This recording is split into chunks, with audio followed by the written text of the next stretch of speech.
My name is Eleanor and I'm 58 years old. 3 weeks ago, I buried my husband Harold after 35 years of marriage, and tonight I'm sitting at my dinner table with my son Richard and daughter-in-law Brenda, hoping they'll help me navigate this overwhelming grief. The house feels so empty without Harold's laughter echoing through these walls we built together. I thought having family close would ease this unbearable loneliness, but something in Brenda's cold stare tonight makes my stomach twist with unease. She keeps glancing at Richard with that look I've learned to recognize over the past 3 years, the one that usually precedes an uncomfortable conversation. Before we dive into what happened next, I'd love to know where you're watching from today. Please hit that like button and subscribe for more real stories about family resilience and finding strength when you need it most, because what unfolded that evening changed everything I thought I knew about the people I loved most. Let me paint you a picture of the life Harold and I built together from nothing but love and determination. We met in 1989 when I was 23 and he was 25, both working at the local manufacturing plant in our small Ohio town. Harold had this way of making everyone around him feel special, always ready with a joke or helping hand for anyone in need. We saved every penny for 5 years, eating peanut butter sandwiches for lunch and shopping at thrift stores, all so we could put a down payment on this modest 3-bedroom ranch house on Maple Street. I still remember the day we got the keys. Harold carried me over the threshold like we were newlyweds, even though we'd been married for 2 years by then. We spent our first weekend painting every room together, Harold getting more paint on himself than the walls, making me laugh until my sides hurt. This house became our sanctuary, the place where we welcomed baby Richard into the world in 1992. Richard was such a sweet child, always eager to please, and quick to apologize when he made mistakes. Harold taught him how to throw a baseball in our backyard, how to change a tire in our driveway, and most importantly, how to treat people with respect and gratitude. Every Sunday after church, we'd have family dinner at this very table, sharing stories about our week and planning little adventures together. Harold believed deeply in the importance of family values. He'd tell Richard, "Son, remember that everything we have comes from hard work and the love we share as a family. Never take that for granted." Richard would nod seriously, absorbing every word his father spoke like it was gospel truth. When Richard turned 18 and left for college, Harold and I thought we'd raised him right. He called home every week, sent thank you cards for the care packages I mailed, and always remembered our anniversaries and birthdays. We were so proud when he graduated with his business degree and landed a good job at the regional bank. 3 years ago, Richard brought Brenda home for the first time. She was beautiful. I'll give her that, with perfectly styled blonde hair and expensive clothes that made me suddenly aware of my simple department store dress. But there was something about the way she looked around our home that first evening, her eyes calculating and cold, like she was appraising everything for an auction. During that initial visit, Brenda made several comments that should have been warning signs. "This neighborhood has so much potential for development," she mentioned while sipping the coffee I'd served in my best china. "Richard, you should look into the property values around here. I bet your parents are sitting on a gold mine without even realizing it." Harold and I exchanged glances across the table, but we dismissed it as youthful enthusiasm about real estate. After all, Brenda worked as a real estate assistant, so talking about property values was probably just natural for her. Over the following months, Brenda's comments became more frequent and pointed. She'd suggest that Harold and I were wasting the potential of our home by not updating it with modern fixtures and contemporary design. "You know, with the right renovations, this place could be worth twice what you paid for it," she'd say, running her manicured fingers along our oak kitchen cabinets that Harold had installed himself. Richard started changing too, though, so gradually that I almost didn't notice at first. He became less talkative during our visits, often checking his phone, while Harold told stories about his childhood. When we'd mention family traditions or memories, Richard would just nod politely, instead of sharing his own recollections like he used to. The first real alarm bell should have been last Christmas, when Brenda accidentally mentioned that she and Richard had been looking at houses in the newer subdivision across town. "Of course we can't afford anything decent on Richard's salary," she said with a laugh that didn't reach her eyes. "But maybe someday when circumstances change." Then came Harold's heart attack on a Tuesday morning in March. I was in the garden planting the tomatoes he loved so much when I heard him call my name from inside the house. By the time I reached him, he was clutching his chest and struggling to breathe. The paramedics worked on him for 23 minutes before declaring him gone. Richard cried at the funeral, but Brenda stood beside him with an expression I couldn't quite read. While I was drowning in grief, she seemed to be studying the people in attendance, making mental notes about who was there and what they said. During the reception at our house afterward, I caught her in Harold's study, looking through his desk drawers. "I was just trying to help you organize his papers," she explained when I found her there. "You shouldn't have to deal with all this business stuff while you're grieving." For the past 3 weeks, Richard and Brenda had been coming over almost daily, ostensibly to check on me and help with arrangements. But I started noticing that their conversations often stopped abruptly when I entered a room, and they seemed to be taking inventory of our belongings in a way that made me uncomfortable. Tonight's dinner was supposed to be a comfort, a return to our old Sunday tradition. I'd made Harold's favorite pot roast, set the table with our wedding china, and lit the candles we always used for special occasions. I thought maybe sharing a family meal would help us all heal together and start moving forward as the smaller family we'd become. But as I served the mashed potatoes and watched Brenda's cold smile, I realized this dinner had a very different purpose than the comfort I was seeking. The words hit me like a physical blow, so unexpected and cruel that for a moment I thought I'd misheard. "Now that your husband is dead, grieve, pack your bags, and never come back." Brenda's voice was matter of fact, as if she were discussing the weather rather than dismantling my entire world. I sat frozen with the serving spoon still in my hand, mashed potatoes dripping back onto the platter as my brain struggled to process what she'd just said. The dining room, filled with 35 years of memories, suddenly felt foreign and cold. The family photos on the wall seemed to mock me now, reminders of a happiness that apparently meant nothing to the people I'd loved most. Before I could find my voice, Richard cleared his throat and nodded in agreement with his wife. "The house was never really yours anyway, Mom." His words were delivered with a casual shrug, as if he were simply stating an obvious fact rather than twisting a knife in my heart. Never really mine. I thought of every mortgage payment Harold and I had made, every late night we'd spent painting and repairing, every holiday meal we'd cooked in this kitchen, every birthday party we'd thrown in this living room. How could Richard say this house was never really mine when I'd poured my soul into every corner of it? Brenda leaned back in her chair, clearly pleased with herself for having delivered the news.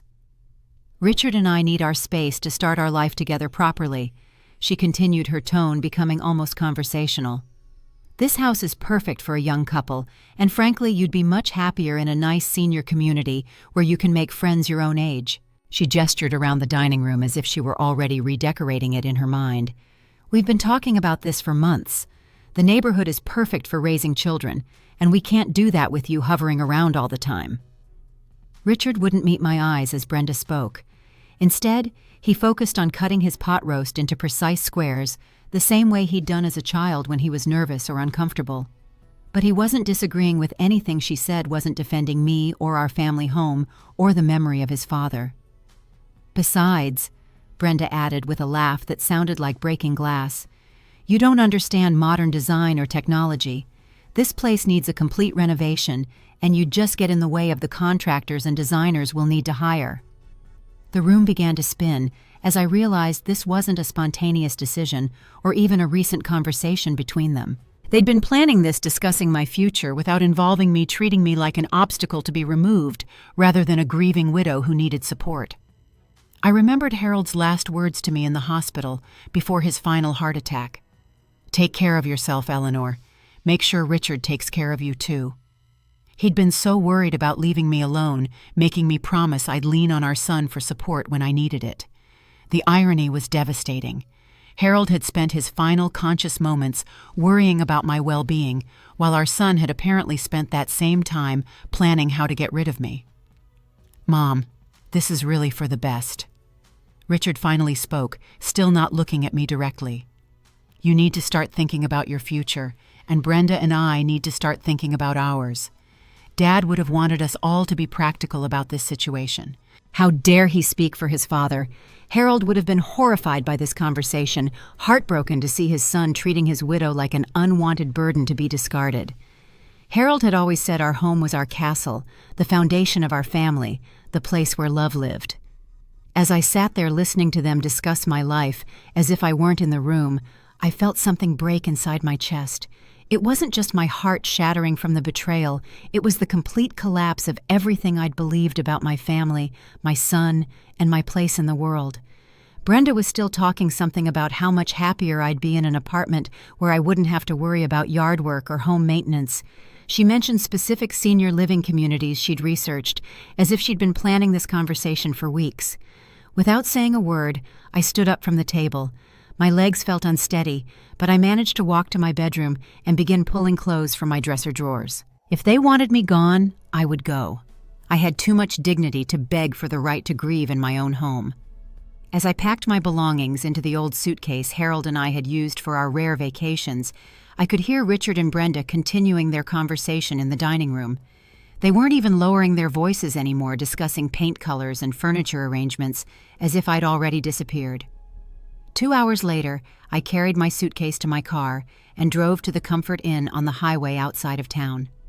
I didn't say goodbye, didn't leave a note, didn't give them the satisfaction of seeing me cry. But as I sat in that sterile motel room that first night, surrounded by the few possessions I'd managed to grab, the tears finally came. I cried for Harold, for the son I thought I'd raised, for the home I'd lost, and for the future I'd never imagined I'd have to face alone. The motel room smelled like industrial disinfectant and stale cigarettes, nothing like the lavender and vanilla candles I always kept burning at home. I spent that first night lying on the thin mattress, staring at the water-stained ceiling tiles and trying to make sense of what had happened. Every time I closed my eyes, I heard Brenda's cold voice telling me to pack my bags and Harold's gentle laugh echoing from what felt like a lifetime ago.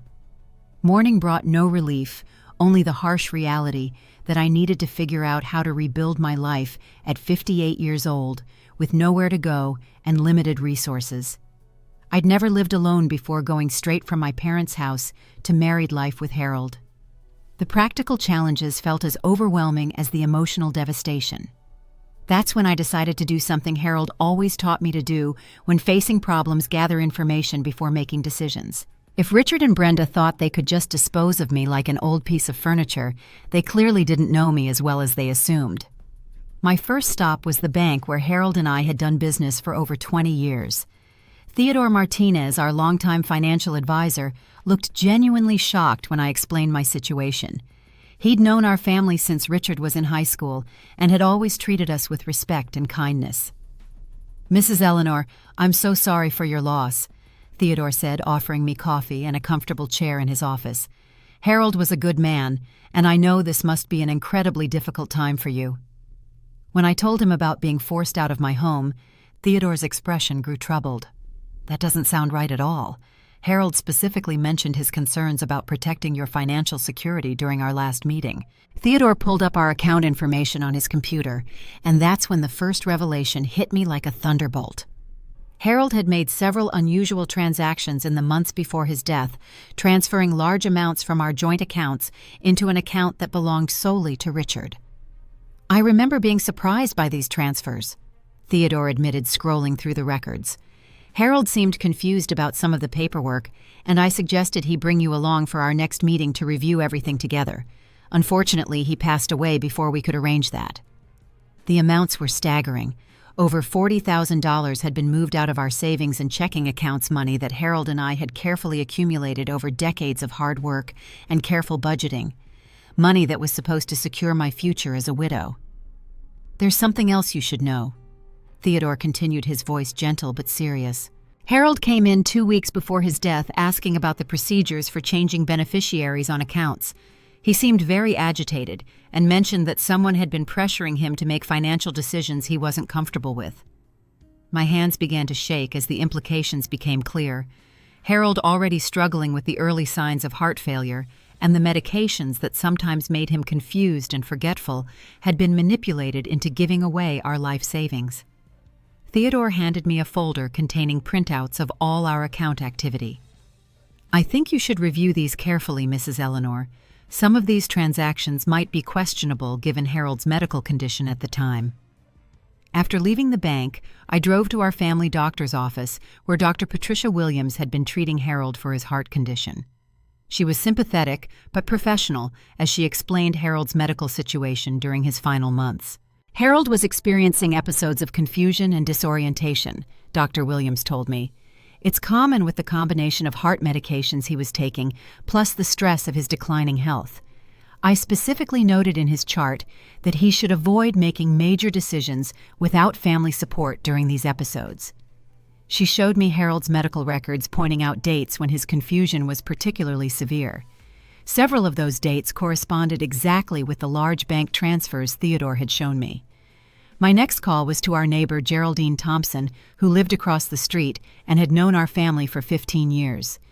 Geraldine was in her 70s but sharp as a tack, and she'd always been fond of Harold and protective of our family's privacy. "Oh, honey, I was wondering when you'd call," Geraldine said when she heard my voice. "I've been so worried about you since the funeral. Are you doing all right, staying at Richard and Brenda's house?" When I explained that I was actually staying at a motel because they'd kicked me out, Geraldine gasped audibly. "That's terrible. And after everything you did for that boy growing up." Then Geraldine shared information that made my blood run cold. "I probably should have mentioned this sooner, but I saw some strange things happening at your house in the weeks before Harold passed. Brenda was there several times when you were at the grocery store or doctor's appointments, and she had men with her who looked like contractors or real estate people." Geraldine described seeing Brenda walking through our house with strangers pointing at different rooms and taking measurements. She'd even seen Brenda in our backyard with someone who appeared to be evaluating our landscaping and discussing property boundaries. "I thought maybe Harold had asked them to get estimates for some home improvements," Geraldine continued. "But now that you're telling me what happened, it sounds like they were planning this takeover all along." The betrayal cut deeper than I'd imagined possible. While I was caring for Harold during his illness, driving him to doctor's appointments, and managing his medications, Brenda had been systematically planning to steal our home and our life savings. That evening, alone in my motel room with Chinese takeout and a stack of financial documents, I began to see the full scope of what had been done to us. Harold's confusion and medication-induced disorientation had been exploited by someone he trusted, someone who was supposed to love and protect our family. But as I sat there surrounded by evidence of their deception, I felt something shift inside me. The crushing grief and helplessness began to transform into something sharper and more focused. Harold had always taught me to stand up for what was right, to fight for our family and our values. If Richard and Brenda thought they could manipulate a sick old man and then discard his widow without consequences, they were about to learn exactly how wrong they were. I might be 58 and grieving, but I wasn't helpless, and I certainly wasn't finished fighting for the life Harold and I had built together. 3 days after moving into the motel, I received a phone call that would change everything. I was sitting on the uncomfortable chair by the window, trying to work up the courage to start looking at apartment listings, when my phone rang. The caller ID showed Richard's number, and for a moment my heart leaped with hope that maybe he'd come to his senses and wanted to apologize. "Mom, we need to talk." Richard's voice was strained, lacking the casual confidence he'd displayed during our last dinner together. "There's been a complication with Dad's estate, and we need some documents that you might have." The complication turned out to be an IRS audit of Harold's estate, triggered by the unusual financial activity in his final months. Richard and Brenda needed copies of tax documents and financial records that were stored in our home office papers they apparently hadn't thought to secure before forcing me out. "Can't you just come by and get them?" Richard asked, his tone almost pleading. "Brenda and I could really use your help with this." The irony was breathtaking. 3 days earlier, they'd told me I had no claim to the house and needed to disappear from their lives. Now they were asking for my help because they'd gotten themselves into legal trouble with their greed and manipulation. "Richard, I don't live there anymore, remember?" I said calmly. "You and Brenda made it very clear that the house was never really mine. I'm sure you can figure out where Harold kept his important papers." There was a long silence before Richard spoke again, and I could hear Brenda's voice in the background, sharp and demanding. "Mom, maybe we were a little hasty the other night. We were all emotional after Dad's death, and things got said that didn't come out right." A little hasty. Things that didn't come out right. He was trying to minimize the most devastating betrayal of my life, as if it were a simple misunderstanding between reasonable people. "Richard, those things didn't just come out wrong," I replied. "They were planned. Brenda researched senior communities for me before your father was even buried. You've been transferring money out of accounts I didn't even know about. This wasn't a moment of poor judgment. This was a calculated plan to steal my home and my security." I hung up before he could respond, but the call had given me valuable information. If they were panicking about an IRS audit, it meant the financial manipulation was even more extensive than I'd realized. It also meant they were vulnerable in ways they hadn't anticipated. That afternoon, I decided to drive past the house to see what they'd been doing since I left. What I found made my stomach turn with a mixture of rage and disgust. Richard and Brenda were hosting a party in our backyard, the same space where Harold and I had spent countless summer evenings watching sunsets and planning our retirement dreams. I could see people I didn't recognize lounging in lawn chairs around our patio table, drinking beer and laughing loudly. I parked across the street where I could observe without being seen, and that's when I heard Brenda's voice carrying across the yard. She was slightly drunk, her voice louder and more careless than usual. "God, I'm so glad the old lady finally got the hint and moved out," Brenda was saying to a group of her friends. She was like a ghost haunting the place, always talking about Harold this and Harold that. It was honestly creepy.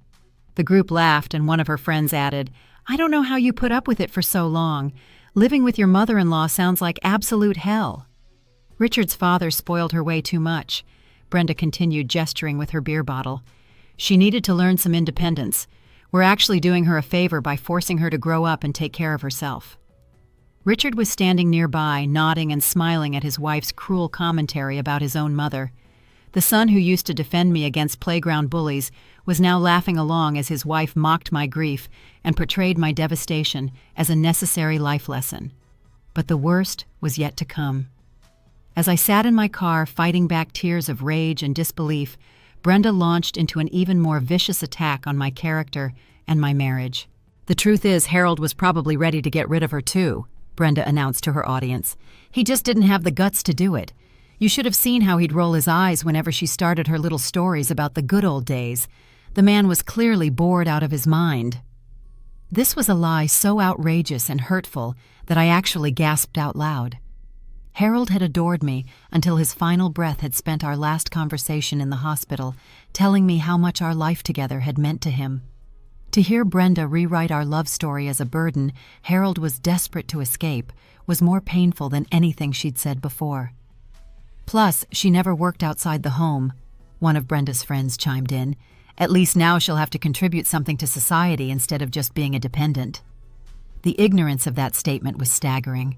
I'd worked part-time jobs throughout Richard's childhood, managed our household budget so efficiently that we were able to save for his college education, and volunteered countless hours at his school and our church.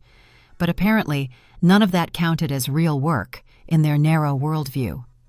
As I watched my son laugh and agree with these character assassinations of his own mother, I realized that the Richard I'd loved and raised was truly gone. In his place was a stranger who could stand by while his wife publicly humiliated the woman who'd given him life and devoted 32 years to his well-being. When I finally drove away from that scene, I wasn't crying anymore. The tears had been burned away by a white-hot fury that demanded action. Harold had always said that the measure of a person's character was how they treated others when they thought no one was watching.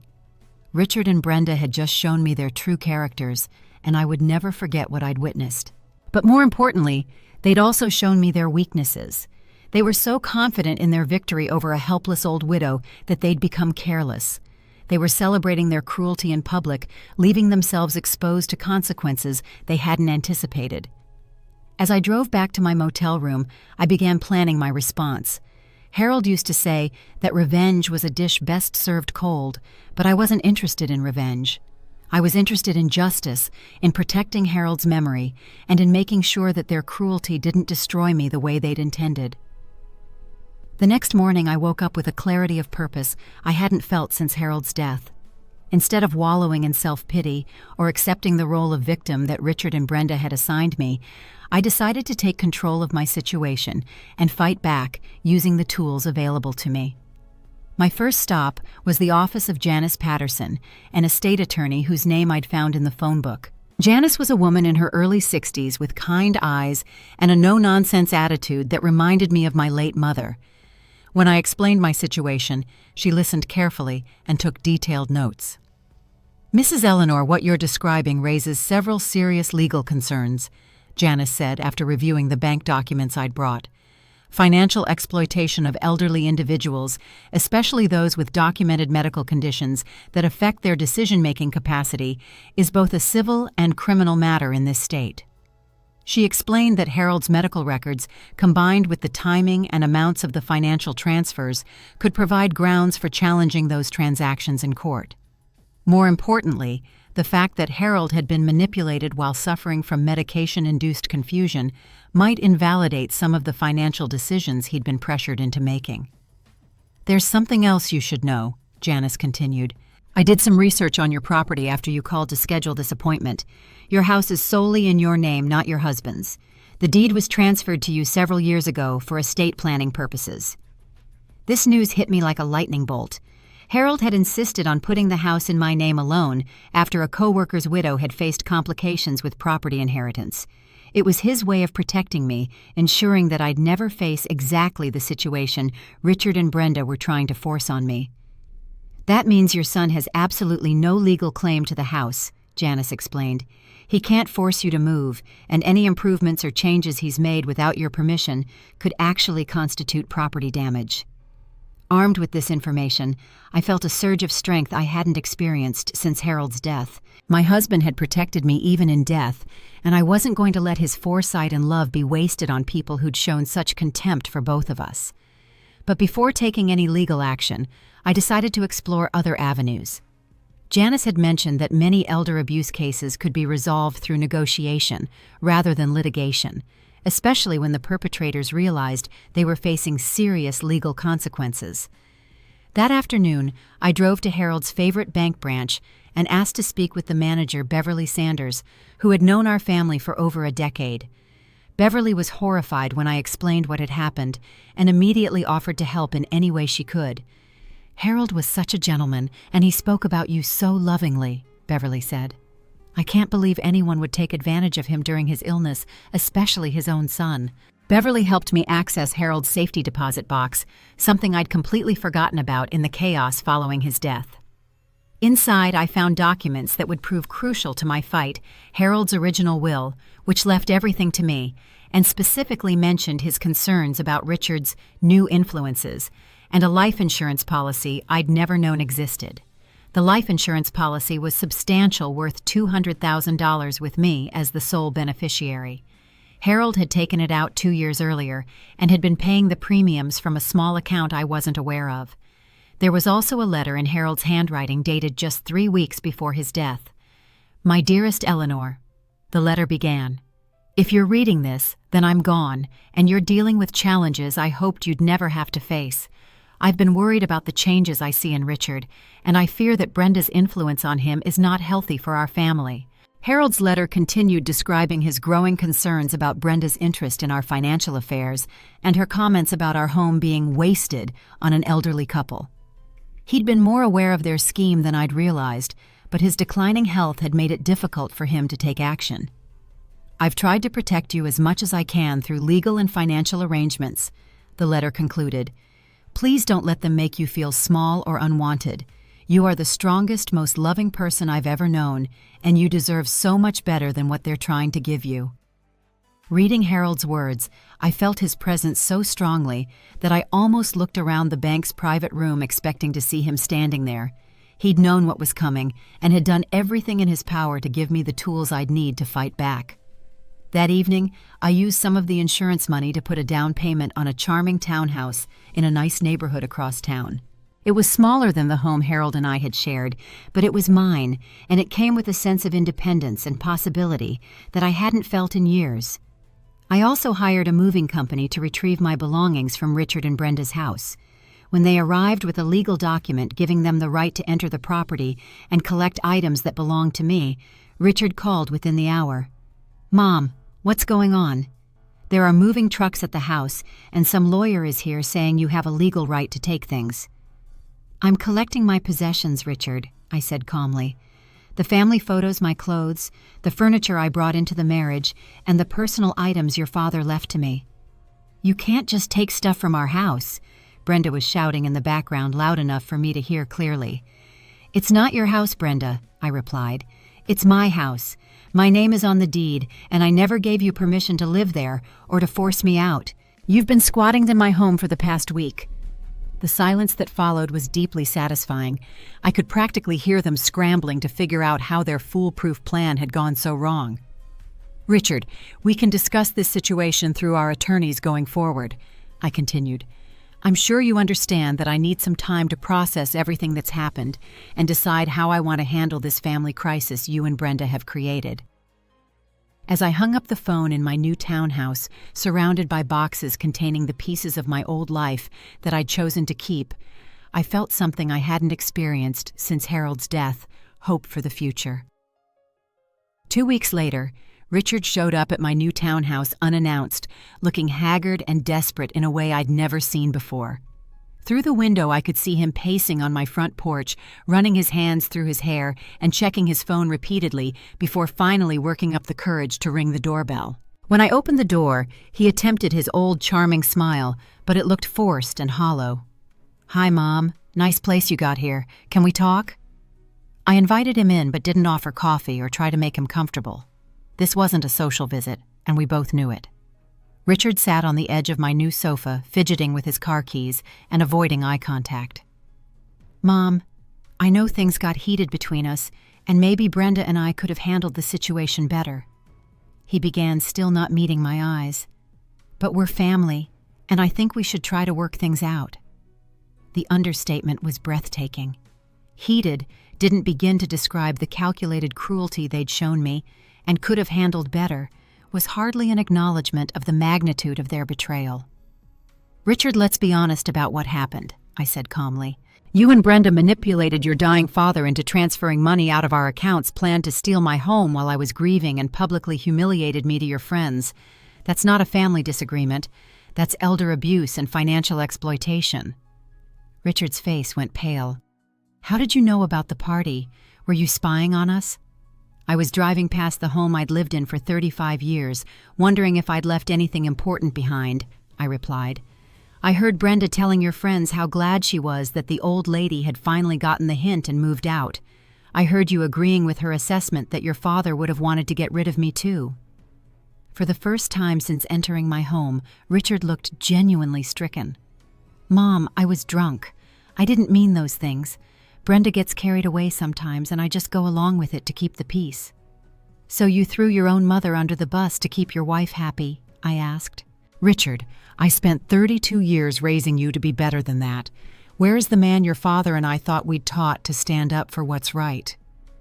Richard finally looked at me directly, and I could see tears forming in his eyes. "I don't know, Mom. I really don't know. Everything got so complicated after I married Brenda.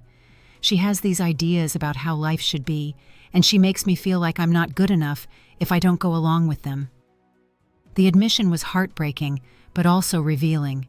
My son had been manipulated just as thoroughly as Harold had been, though Richard's manipulation had taken place over years rather than months.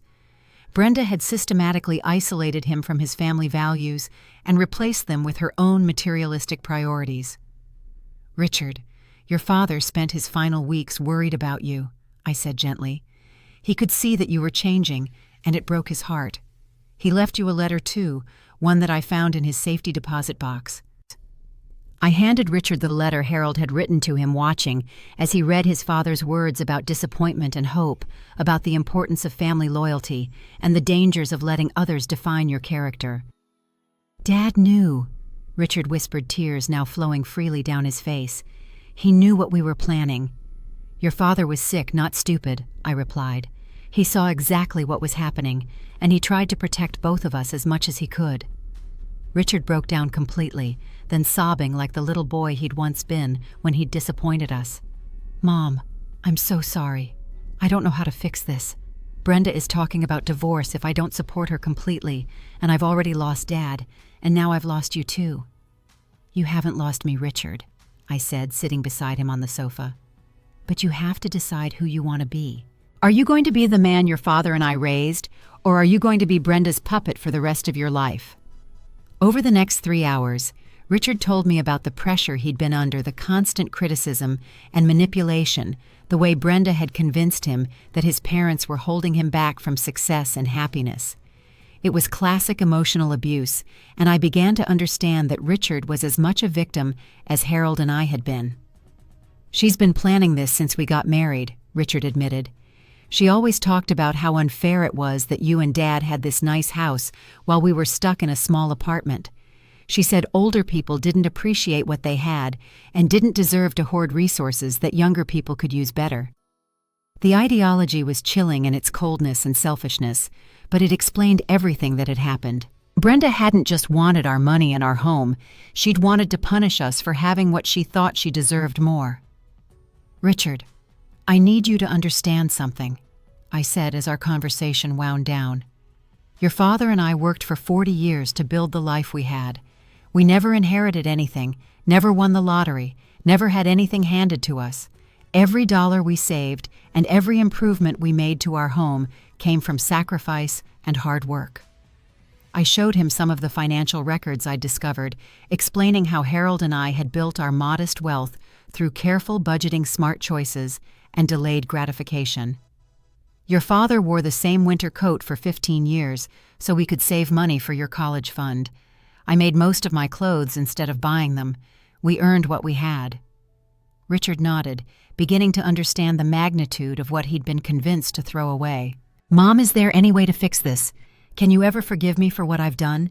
"Forgiveness is possible, Richard, but trust has to be rebuilt slowly," I told him. "And you have some serious decisions to make about your marriage and your future. I can't make those choices for you." As Richard prepared to leave, he turned back at my door with a question that broke my heart. "Mom, do you think Dad would have forgiven me?"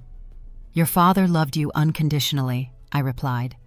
"But he also believed that love sometimes meant holding people accountable for their actions. He would have forgiven you, but he would have expected you to make things right." After Richard left, I sat in my quiet townhouse, thinking about the conversation and what it meant for our family's future. The road to healing would be long and difficult, but for the first time since Harold's death, I felt like there might be hope for rebuilding some kind of relationship with my son. But first, Richard would have to prove that he was willing to stand up to Brenda and reclaim his own integrity. Only time would tell if the man Harold and I had raised was still somewhere inside the husband Brenda had created.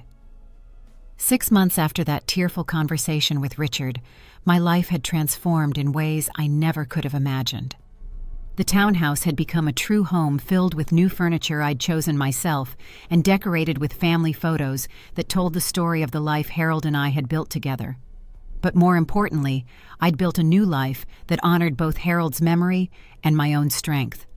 The legal resolution of Harold's estate had taken months of negotiations, but Janice Patterson had been worth every penny I'd paid her. Richard, faced with the prospect of criminal charges for financial elder abuse, had agreed to return most of the money he'd taken from Harold during his illness. More importantly, he'd signed a formal acknowledgement that the transfers had been made under duress while Harold was medically compromised. Brenda, as I'd predicted, had filed for divorce the moment she realized that Richard wouldn't have access to the wealth she'd married him for. She'd moved out of my house within 2 weeks of the legal proceedings, leaving Richard alone to face the consequences of their shared decisions. The house on Maple Street stood empty now, a symbol of everything our family had lost through greed and manipulation. I'd offered to let Richard continue living there while he sorted out his life, but he'd declined, saying that the guilt was too overwhelming for him to stay in the place where he'd betrayed his father's trust and his mother's love. I decided to sell the house and use the proceeds to start the next chapter of my life. It was too big for me alone, and it held too many painful memories of that final dinner when my world had collapsed. But before listing it, I'd spent a weekend there collecting specific items that held special meaning: the kitchen table where Harold and I had shared thousands of meals, the garden tools he'd used to grow our vegetables, and the rocking chair where I'd nursed baby Richard 32 years ago. The Harold Williams Memorial Scholarship Fund had become my primary focus and greatest source of pride. Using the life insurance money and a portion of the proceeds from selling our house, I'd established a fund that would provide college assistance to students from low-income families who demonstrated both academic promise and strong character. The scholarship program was administered through our local high school, and each year's recipients were chosen based on essays about integrity, family values, and community service. Harold would have loved knowing that his death had led to something that would help other families achieve their dreams through education and hard work. My involvement with the scholarship program had connected me with other community volunteers, and I'd discovered a network of friends and activities that filled my days with purpose and joy. I joined the Riverside Senior Center's board of directors, helped organize their weekly support groups, and started a program for elderly people who'd experienced family estrangement or abuse. The support group had been particularly meaningful for me, providing both a way to process my own experiences and an opportunity to help others who were facing similar betrayals. I'd met women whose children had stolen their savings, men whose families had abandoned them in nursing homes, and elderly couples who'd been manipulated by predatory relatives. Eleanor's group, as it had come to be known at the Senior Center, met every Thursday afternoon in the community room. We'd start each session by sharing our challenges, but we always ended by celebrating our strength and resilience. Many members had rebuilt their lives in remarkable ways, starting new careers, forming chosen families with other seniors, and discovering talents they'd never had time to explore during their younger years. One of my closest friends from the group was Rosemary Chen, a 70-year-old woman whose son had abandoned her after she'd been diagnosed with early-stage dementia. Rosemary's condition was mild and manageable, but her son had used it as an excuse to move her into a substandard care facility while he sold her home and spent her savings. With legal help and community support, Rosemary had regained control of her finances and now lived independently in a senior apartment complex. She'd become like a sister to me, and we spent most holidays together, along with other members of our chosen family of survivors.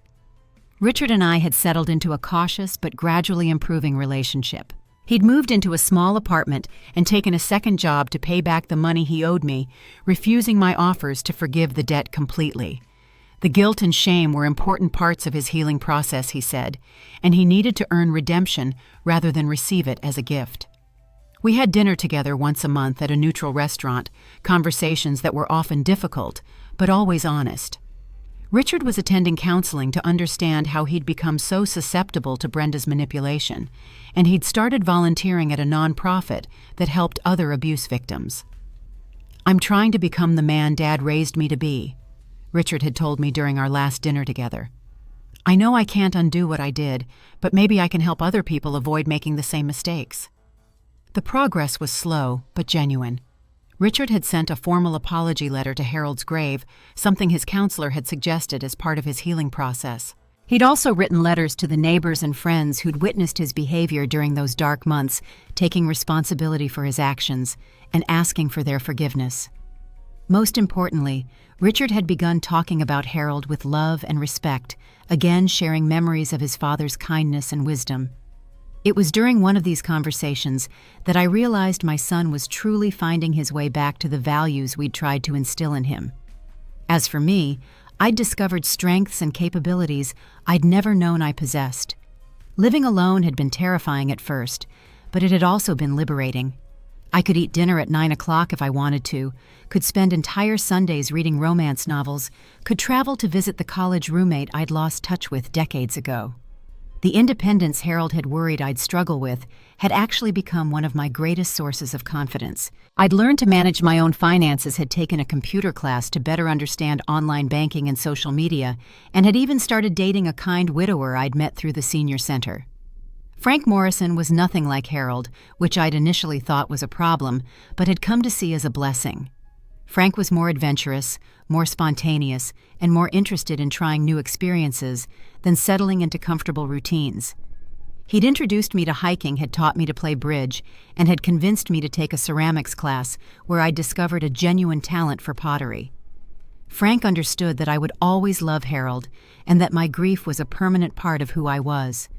But he'd also helped me understand that loving Harold's memory didn't mean I had to stop living or growing or experiencing joy. On quiet evenings in my townhouse, I often thought about the dinner conversation that had changed everything.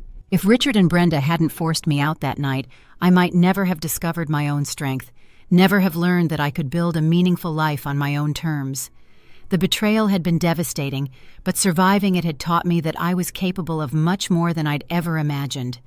Harold had spent our entire marriage protecting and providing for me, and while I'd treasured that care, I'd also become dependent on it in ways that weren't entirely healthy. Now I knew that I could take care of myself, could make difficult decisions, could stand up to people who tried to take advantage of me, and could create my own happiness even in the darkest circumstances. The scholarship fund would ensure that Harold's values lived on long after both Richard and I were gone. The support group would continue helping people who found themselves betrayed and abandoned by those they'd trusted most. And my own story would serve as proof that it's never too late to start over. Never too late to discover who you really are when everything familiar has been stripped away. Sometimes I still felt angry about what Richard and Brenda had done to Harold and me. The manipulation of a sick man, the cruelty toward a grieving widow, and the callous dismissal of a lifetime of love and sacrifice were not things that could be easily forgiven or forgotten. But I'd learned that carrying anger was like carrying a heavy suitcase everywhere I went. It weighed me down, made everything harder, and prevented me from fully enjoying the new life I was building. Forgiveness didn't mean pretending that what they'd done was acceptable. It meant refusing to let their actions continue controlling my happiness. Harold used to say that the best revenge against people who hurt you was to live so well that their cruelty became irrelevant to your joy. I'd taken that wisdom to heart, building a life so rich and fulfilling that Richard and Brenda's betrayal had become just one chapter in a much larger story of resilience and renewal. The woman who'd sat at that dinner table 6 months ago, devastated and helpless in the face of unimaginable cruelty, was gone. In her place was someone stronger, wiser, and more independent than I'd ever dreamed possible. Harold would have been proud of the woman I'd become, and more importantly, I was proud of her too.